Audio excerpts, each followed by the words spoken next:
Assalamualaikum warahmatullahi wabarakatuh. Salam sejahtera untuk kita semua. Selamat pagi. Perkenalkan saya Sarijal Hidayat, Sarjana Ekonomi, Magister Akuntansi. Saya salah satu dosen tetap di Sekolah Tinggi Ilmu Ekonomi Muhammadiyah Asahan. Di Sekolah Tinggi Ilmu Ekonomi Muhammadiyah Asahan, saya mengampu audit manajemen dan akuntansi pemerintah. Di kesempatan kali ini, saya akan mendeskripsikan pengajaran saya dan proses pengajaran saya, di mana deskripsi tersebut merupakan salah satu syarat untuk memenuhi sertifikasi dosen di tahun 2022 ini. Mata kuliah Audit Manajemen di Sekolah Tinggi Ilmu Ekonomi Muhammadiyah itu dilaksanakan pada semester 7 dengan bobot 3 SKS. Audit manajemen mendeskripsikan bagaimana cara kita mengevaluasi atau memeriksa fungsi-fungsi manajemen secara kuantitatif maupun kualitatif berdasarkan ekonomisasi, efektivitas, dan efisiensi. Di dalam pengajaran audit manajemen yang kita harapkan suaranya yaitu izinkan saya menyajikan men-share RPS saya. Yang pertama yang kita harapkan yaitu mahasiswa mampu memahami gambaran umum audit manajemen, baik secara pengertian, perbedaan, dan tahapan-tahapan daripada audit, serta ruang lingkup audit manajemen. Yang berikut yang kita harapkan, mahasiswa mampu dalam pengelolaan pemeriksaan, baik secara administrasi, perencanaan, pelaksanaan, dan pengendalian, serta monitoring pemeriksaan. Yang berikutnya yang kita harapkan, mahasiswa mampu menjelaskan perilaku auditor dalam pelaksanaan audit manajemen, yaitu hubungan antara manusia dan pelaksanaan audit manajemen, serta hubungan kerja auditor manajemen dalam perusahaan. Yang berikutnya yang kita harapkan dalam mata kuliah audit manajemen, yaitu mahasiswa mampu mengukur audit manajemen kinerja manajerial, baik secara sistem pengendalian, sasarannya.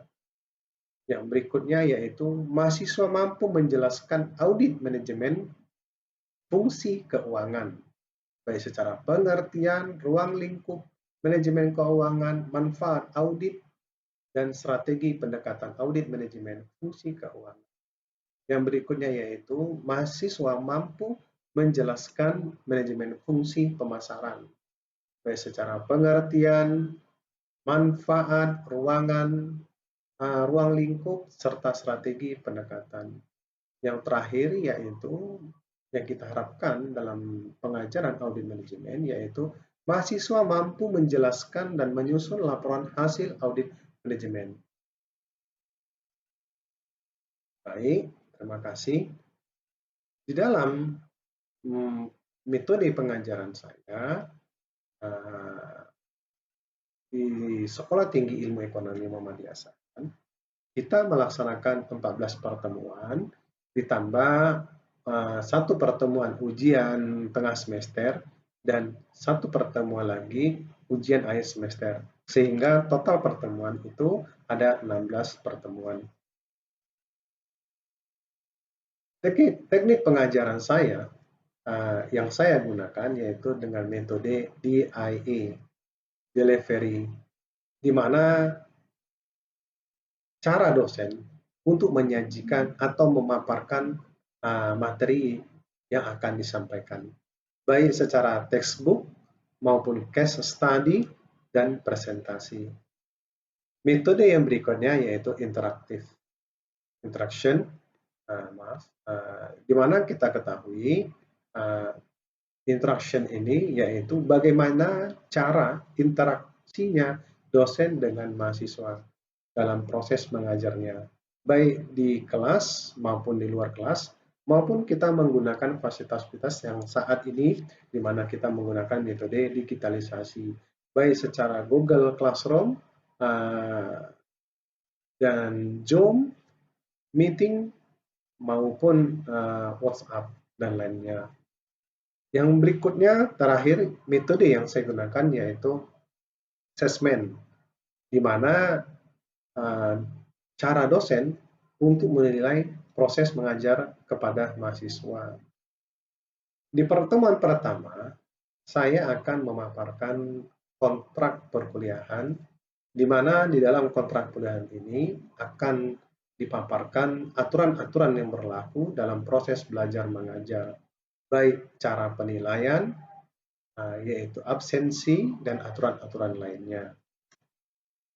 Dalam penilaian proses belajar mengajar, saya menggunakan metode ataupun Sekolah Tinggi Ilmu Ekonomi Muhammadiyah Asahan menggunakan metode yaitu absensi 15%, tugas 20%, UTS ataupun ujian tengah semester 30%, dan yang terakhir yaitu ujian akhir semester yaitu 35%. Untuk itu, saya akan menyajikan proses belajar mengajar saya di dalam kelas. Terima kasih. Oke, terima kasih. Assalamualaikum warahmatullahi wabarakatuh. Waalaikumsalam warahmatullahi wabarakatuh.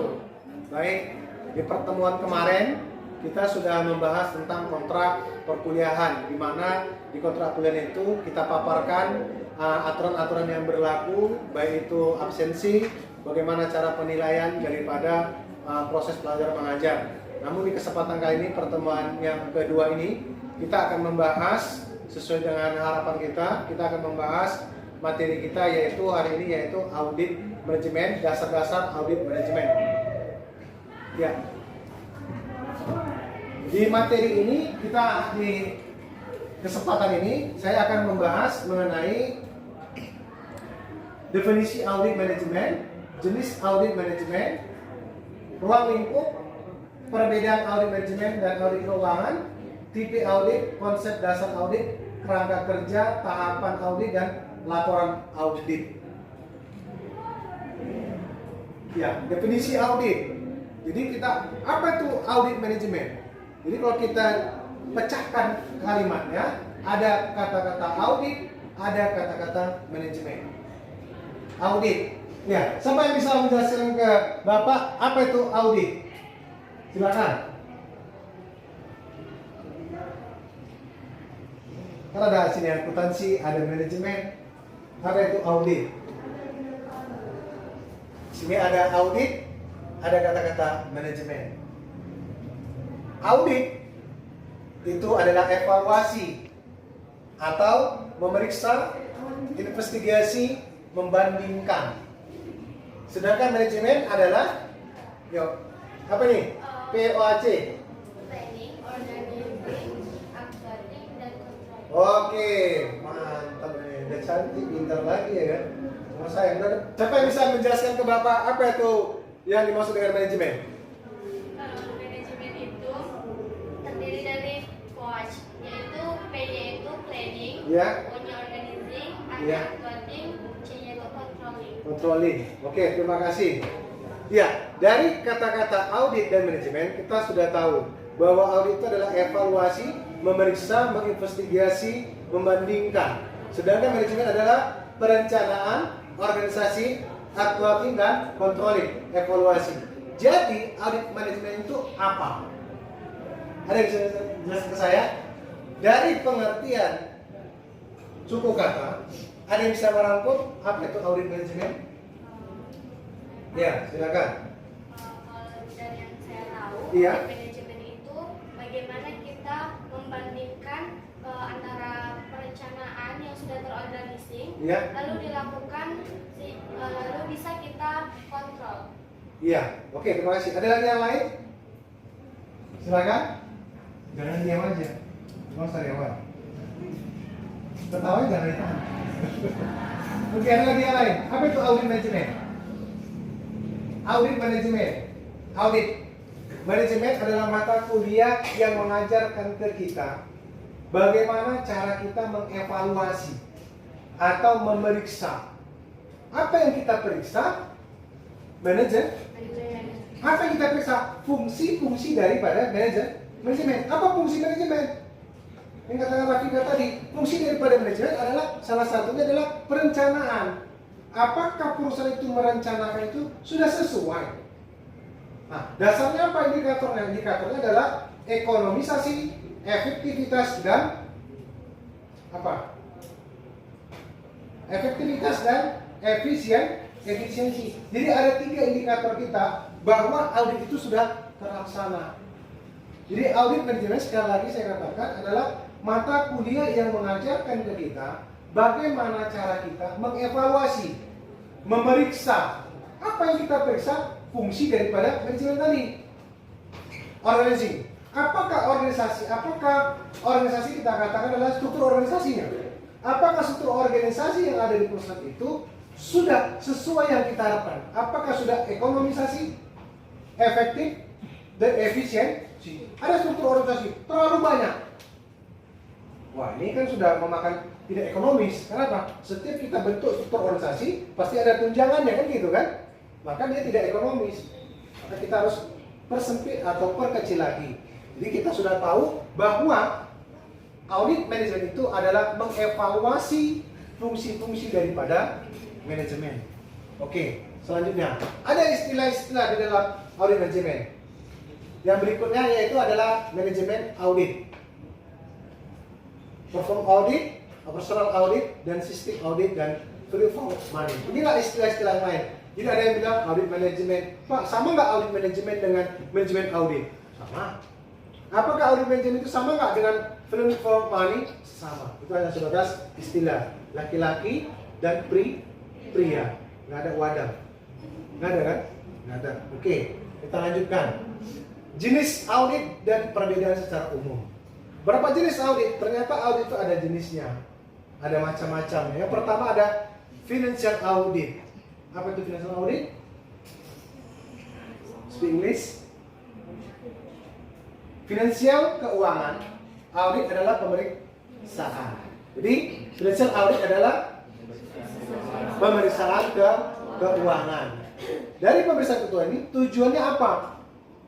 Jadi pemeriksaan keuangan tujuan kita apa? Adalah kewajaran. Maka kalau auditor di dalam akuntansi, ya, kita memeriksa keuangan namanya auditor, itu hasil daripada pemeriksaan itu adalah kewajaran. Apakah wajar biaya sekian? Apakah wajar biaya sekian? Jadi di dalam audit keuangan tidak kita kenal ini salah. Oh, saldonya salah. Oh, berapa sekian? Enggak ada. Wajar enggak? Makanya hasil daripada audit keuangan itu adalah wajar. Makanya ada bilang wajar tanpa pengecualian APBD. Kalau kita sering lihat kan, wajar. Oh, ini ada laporan bupati penggunaan APBD di DPR. Wajar tanpa pengecualian. Berarti tidak ada ditemukan hal-hal yang di luar daripada standar keuangan atau korupsi. Yang berikutnya ada kita kenal internal audit. Internal adalah di dalam, audit adalah pemeriksaan. Berarti pemeriksaan di dalam perusahaan. Ya. Apa tujuan dia? Apakah sudah berjalan sesuai yang kita harapkan? Apakah karyawan itu sudah taat kepada aturan-aturan yang berlaku? Masuknya jam berapa karyawan? Jam 7.15. Ada datang jam 7.16. Ada jam 7.18. Jadi kalau kampus masuknya jam 11. Peraturannya jam 11 masuk. Ada yang masuk jam 12. Kayak gitu ya. Jadi apakah dia taat kepada aturan? Itulah yang kita kenal dengan istilah internal audit. Apakah dosen-dosen datang kampus sesuai yang kita harapkan dengan peraturan yang berlaku? Contohnya, dosen masuk jam 11 pengajarnya. Ada nggak dosen masuk jam setengah 11? Nggak ada. Yang lewat ada ya? Kalau lewat ada ya? Peraturannya jam 11 masuk. Ternyata dosennya masuk jam 11 lewat 30. Ada ya seperti itu ya? Antara bangun atau enggak ya? Kalau dosen telat, nggak ada ya? Ada dosen telat? Hah? Ada orang Mahawi dosen telat? Oke, kita selanjutnya. Jenis yang terakhir yaitu adalah manajemen audit atau misalnya dengan istilah audit manajemen. Apa tujuan kita? Ini tadi saya katakan tujuan daripada pelaksanaan audit manajemen adalah apakah fungsi-fungsi manajemen tadi sudah berjalan efektif dan efisien. Itulah yang kita harapkan, ya. Yang berikutnya, ini adalah ruang lingkup daripada audit manajemen. Yang kita bisa kenal tadi ada planning, perencanaan, organizing, actuating, dan controlling.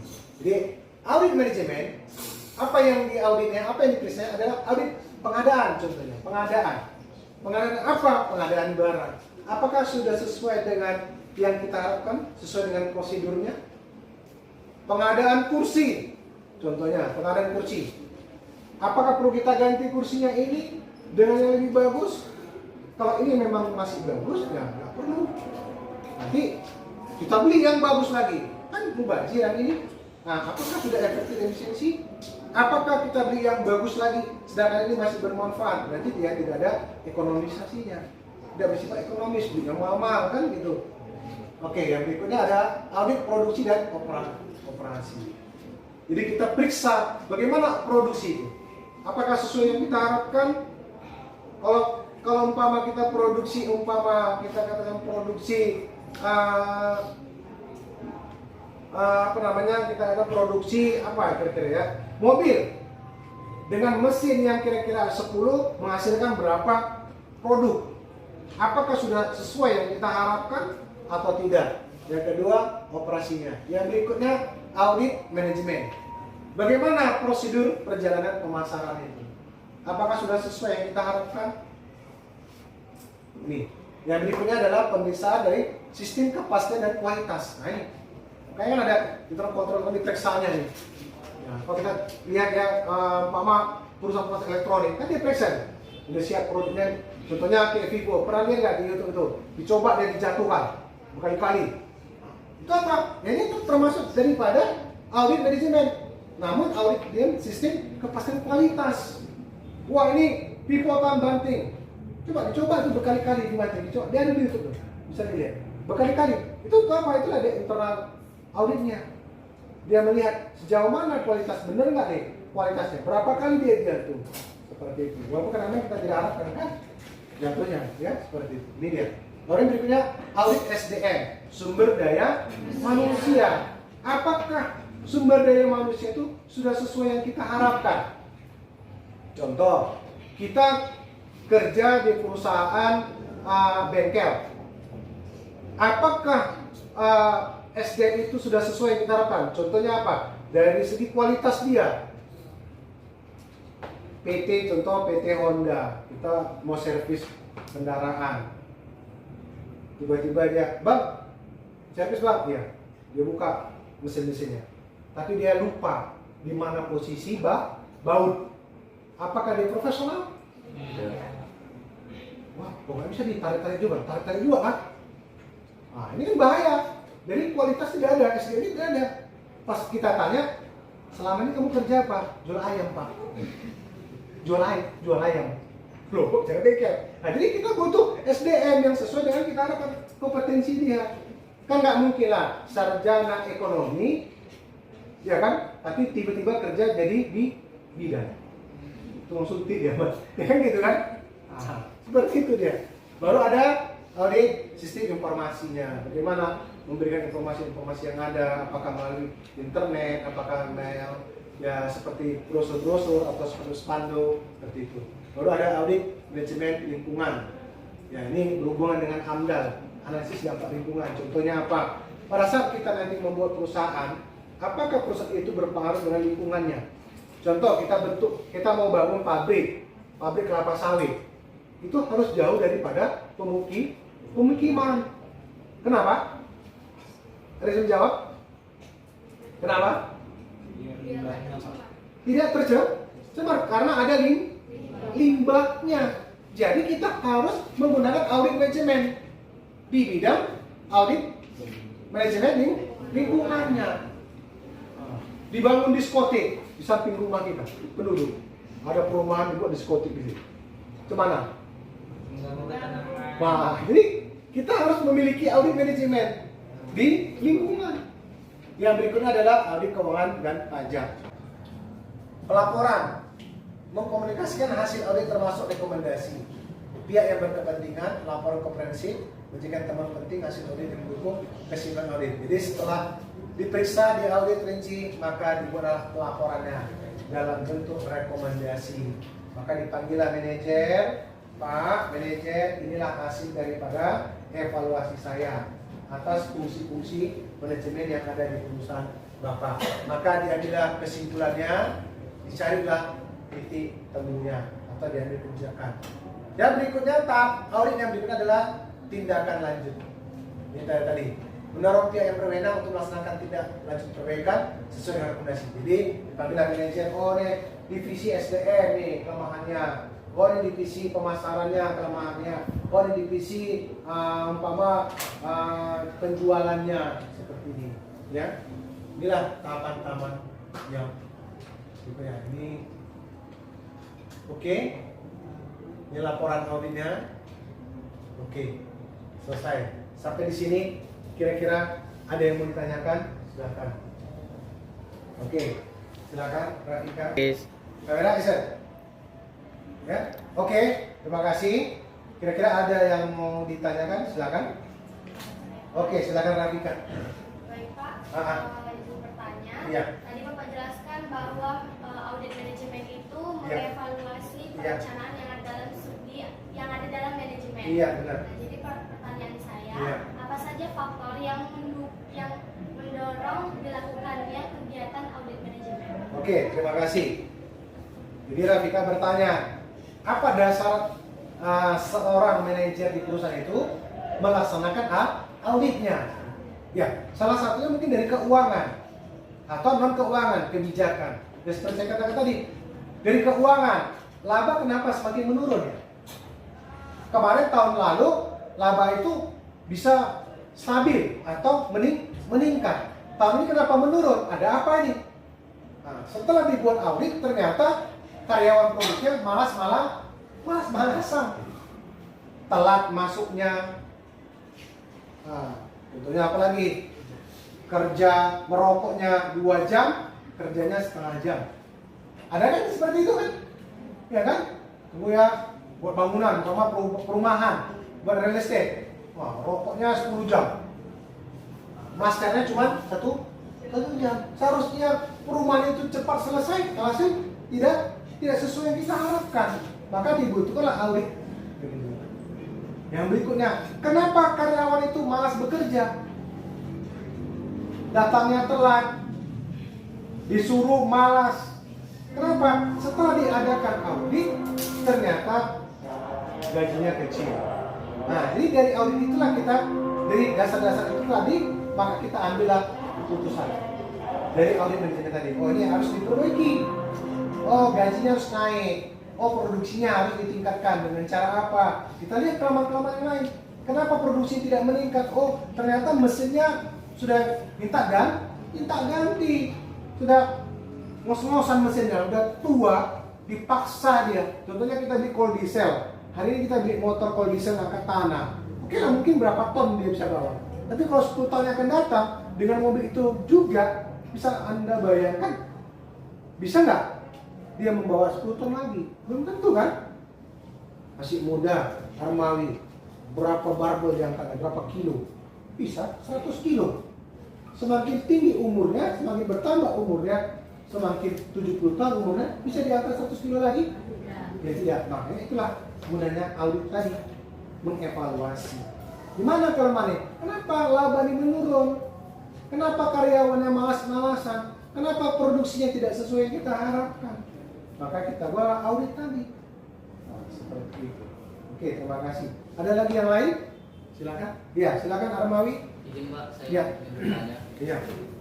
Pak, apa bedanya audit manajemen dengan audit keuangan? Iya, terima kasih Armawi. Dari kata-kata audit manajemen dan audit operasi sudah kita bisa jelaskan bahwa audit manajemen itu pasti dia mengevaluasi atau memeriksa dari fungsi-fungsi dari manajemen atau yang bisa kita katakan non keuangan.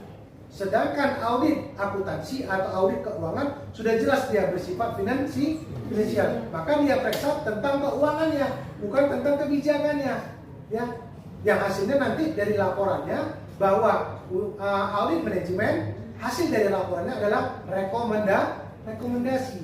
Sedangkan audit keuangan hasilnya adalah laporan keuangan seperti neraca, laporan laba rugi, perubahan modal, dan lain-lain. Oke, terima kasih Pak Audit. Ada lagi yang lain? Kalau tidak ada, sampai sini pertemuan kita kali ini. Terima kasih. Assalamualaikum warahmatullahi wabarakatuh.